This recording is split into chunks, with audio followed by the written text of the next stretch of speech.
पहले तो जान सकें कि आज स्वतंत्रता दिवस है, पूरे मुल्क में जश्न का माहौल है। आपसे जानेंगे आप इसमें क्या कहना चाहते हैं कि इस इलाके में किस तरह का माहौल है?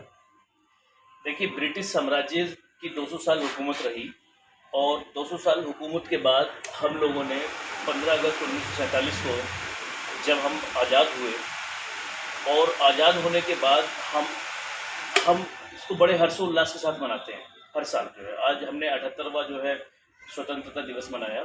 इस स्वतंत्रता दिवस को प्राप्त करने के लिए हमारे स्वतंत्रता सेनानियों ने जिस प्रकार की कुर्बानियाँ दी थी, आज के दिन हम उन्हें याद करते हैं, पूरे हर्षोल्लास के साथ याद करते हैं।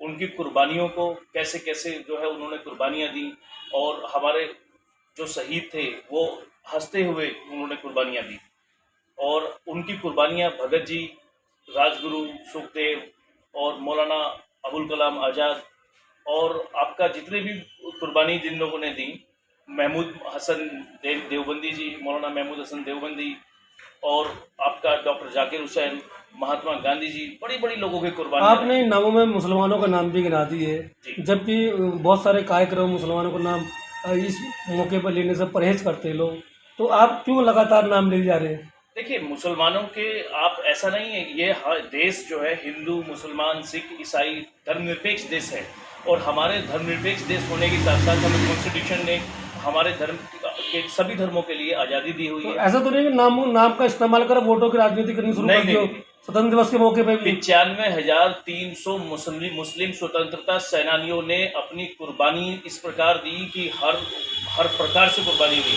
और देश के लिए गली में निकली ना, मुश्ताबाद में निकले। आप 4 युवाओं से पूछ ले, एक का नाम नहीं बता पाएंगे? नहीं, मुस्लिम युवा जो हम भी मुस्लिम युवा हैं और हम आपको बता रहे हैं, आप हमसे 95,300 स्वतंत्रता सेनानियों जो मुस्लिम सेनानी थे, आप तो लीडर है ना, पॉलिटिकल एमआईएम के नेता है ना, आप सर्किल में जाइए, 4 लोग में से एक पूछ बता दे तो। देखिए, हमारे देश के अंदर जिस प्रकार से आज हम बड़ी कुर्बानियां दे करके आज हम जो जिस हर्षोल्लास के साथ स्वतंत्रता दिवस मना रहे हैं, इस स्वतंत्रता दिवस को मनाने के लिए सबसे बड़ा योगदान उन स्वतंत्रता सेनानियों का और उन हीरो का है। आज हम उन्हें कैसे भूल जाएंगे?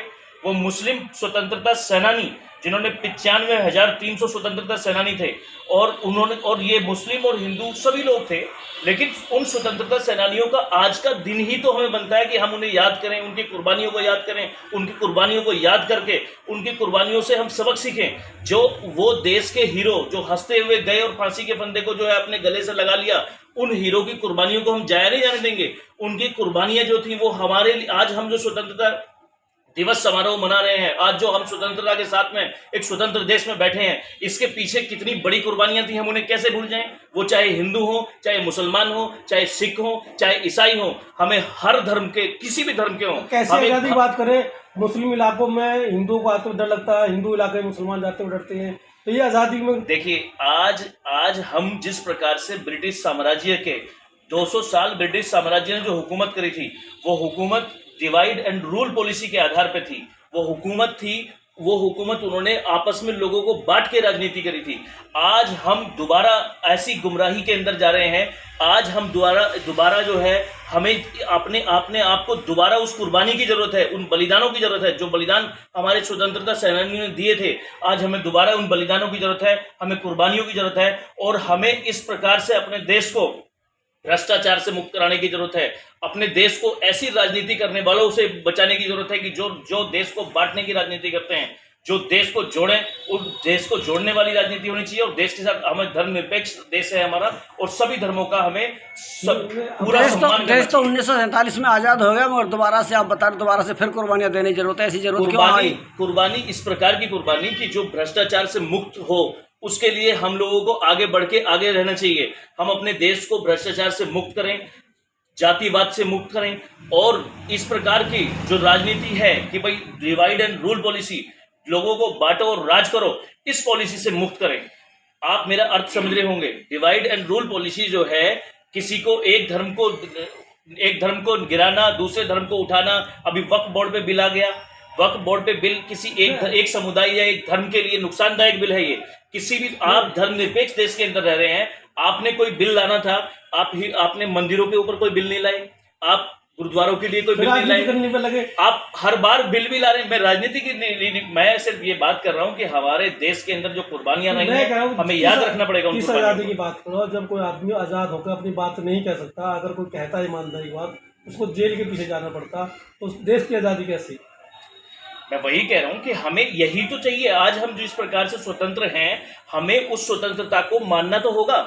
आज हम स्वतंत्र हैं, स्वतंत्र भारत में रह रहे हैं, हमें मौलिक अधिकार दिए गए हैं, समानता का अधिकार, स्वतंत्रता का अधिकार और जितने आपके धार्मिक आज़ादी के अधिकार और सभी अधिकारों का हमें पता होना चाहिए और हमें वो अधिकार मिल रहे हैं। और स्वतंत्र भारत में हम अपने आज 78वां स्वतंत्रता दिवस मना रहे हैं। लेकिन आज के दिन मैं सिर्फ यही कहूँगा कि उन स्वतंत्रता सेनानियों की कुर्बानी को याद करना हमारा परम कर्तव्य है, जिन स्वतंत्रता सेनानियों ने हंसते हुए फांसी के फंदे को अपने गले से लगाया। अच्छा, भगत सिंह, सुखदेव, राजगुरु, जिस प्रकार से जो है उन्होंने फांसी के फंदे को अपने गले से लगाया। सिर्फ आपसे आखिरी सवाल है, अशफाकुल्ला खान, जहाँ आप रहते हैं इस विधानसभा में, जो युवा है वो नशे की तरफ जा रहे हैं।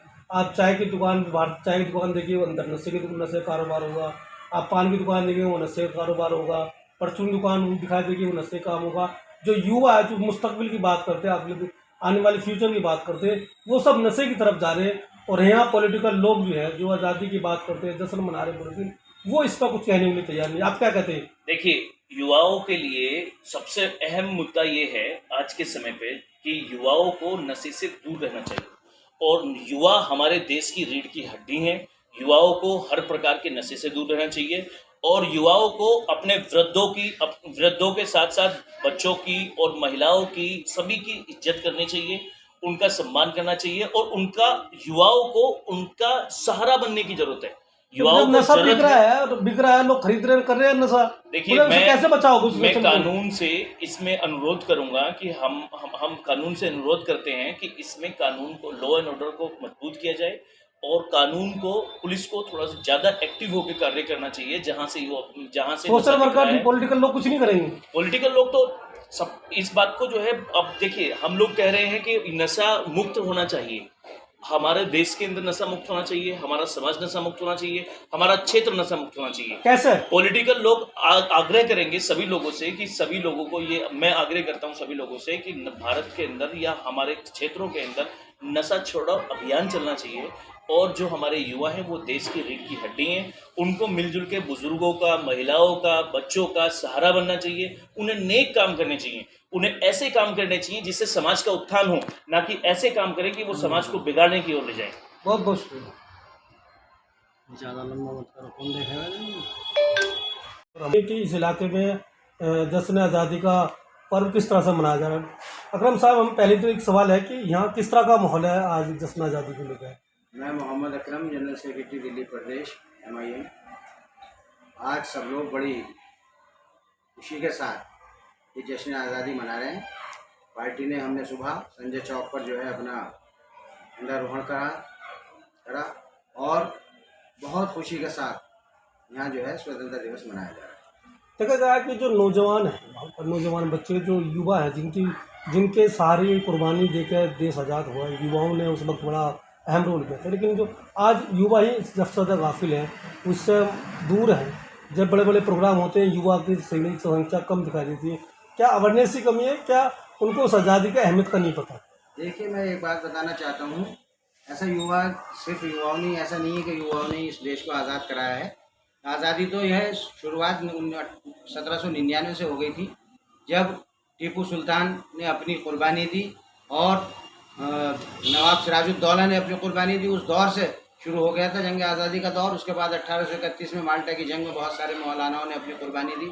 उसके बाद जो है 1947 में हमारा देश आज़ाद हुआ। महात्मा गांधी, अब्दुल कलाम आज़ाद और दूसरे खान, अब्दुल गफ्फार खान और तमाम जो है चंद्रशेखर आज़ाद और बिस्मिल साहब और राजगुरु, गुरुदेव, ये सब लोगों ने हमारे जो है कुर्बानी दी तो देश को आज़ाद कराया। इस आज़ादी की अहमियत को हमारे युवा नहीं समझ रहे हैं। हमारे युवाओं को हमें समझाने की ज़रूरत है। युवाओं को अभी हम जो है युवाओं को सही तरीके से समझा नहीं पा रहे हैं। आज़ादी, इन्होंने ये सोच रहे हैं आज़ादी यूँ ही मिल गई। तमाम लाखों करोड़ लोगों ने इसकी शहादत दी है। आज़ादी को हासिल करने के लिए आपको मालूम होना चाहिए कि चांदनी चौक की फतेहपुरी मस्जिद से लेकर के पंजाब तक कोई ऐसा पेड़ नहीं था जिसमें मौलानाओं की हमारे मौलानाओं की गर्दनें न टंगी हो। ये आज़ादी यूं ही नहीं मिली, बड़ी कुर्बानियां दे करके तमाम लोगों ने, हिंदू मुसलमानों ने, सबने आज़ादी दे इसे जो है आज़ाद कराया है। 1857 की आज़ादी आपको गदर का भी पता होगा, बहादुर शाह जफर की ज़ेर क़यादत में हुई आज़ादी की लड़ाई लड़ी गई। लेकिन जब हमारा 1947 में आज़ाद हो गया तो हमें इस आज़ादी को कायम रखने के लिए क्या करना चाहिए? तमाम आपस में भाईचारा, इत्तेहाद, प्यार, मोहब्बत की हमें करनी चाहिए। आपस में ये आज के जो ये राजनीतिक पार्टियां हैं, ये जो हैं आपस में द्वेष फैला रही हैं, आपस में जो है दंगा फसाद कराती हैं और मुस्लिम और हिंदू मुस्लिम कराती हैं। ये हमें नहीं करना चाहिए। हमें बिल्कुल जो है अपने देश को आज़ाद रखने के, आज़ादी को कायम रखने के लिए, इस देश की फलाह बहबूद, इसकी इज्जत आबरू के लिए हमें पूरी ताकत के साथ अपने बच्चों को समझाना चाहिए कि भाई आज़ादी हमें यूँ ही नहीं मिली, बड़ी मुसीबतें, बड़ी कुर्बानियाँ देकर आज़ादी मिली है। उनको समझाना चाहिए कि आज़ादी की अहमियत क्या है। आज हम आपके साथ